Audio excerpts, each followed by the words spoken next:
అందరికీ నమస్కారం. వెన్నుపోటు అంటే గుర్తొచ్చేది చంద్రబాబు నాయుడు గారు. చంద్రబాబు నాయుడు గారికి మరో పేరు అని చెప్పుకోవచ్చు వెన్నుపోటు.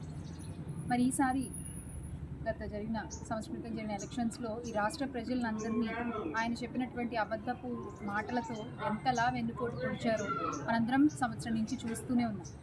అధికారంలోకి వచ్చి సంవత్సరం గడిచిపోయినా ఒక హామీ నెరవేర్చలేదు, ఒక పథకం అమలుపరచలేదు. కనీసం నిరుద్యోగ భృతి అన్నారు, అది కూడా ఇవ్వలేదు. మహిళలకి గ్యాస్ సిలిండర్లు అన్నారు, అది కూడా ఇవ్వలేదు. వృద్ధుల పింఛన్లలో మళ్ళీ కోతలు. రైతులు సంతోషంగా లేరు, మహిళలు సంతోషంగా లేరు, మహిళలకి భద్రత లేదు. సో ఇన్ని రకాలుగా రాష్ట్ర ప్రజలందరూ కూడా ఒక అంధకారంలో ఉన్నటువంటి పరిస్థితి. మరి వీటన్నిటినీ కూడా నిరసిస్తూ ఈ కూటమి ప్రభుత్వాన్ని వ్యతిరేకిస్తూ ఈ కూటమి ప్రభుత్వంలో జరిగేటువంటి అరాచకాలన్నింటినీ కూడా గొంతెత్తి చెబుతూ ప్రతి జిల్లాలో కూడా జూన్ 4వ తారీఖున వెన్నుపోటు దినం నిర్వహించాలని చెప్పి వైఎస్ఆర్ కాంగ్రెస్ పార్టీ నిర్ణయించడం జరిగింది. మరి ప్రతి కార్యకర్త కూడా మీ జిల్లాలో జరిగేటువంటి ఈ వెన్నుపోటు దినంలో పాల్గొని సంబంధిత అధికారులకు వినతి పత్రాలు అందించాలి అని మనస్ఫూర్తిగా కోరుకుంటున్నాను. జై జగన్, జోహార్.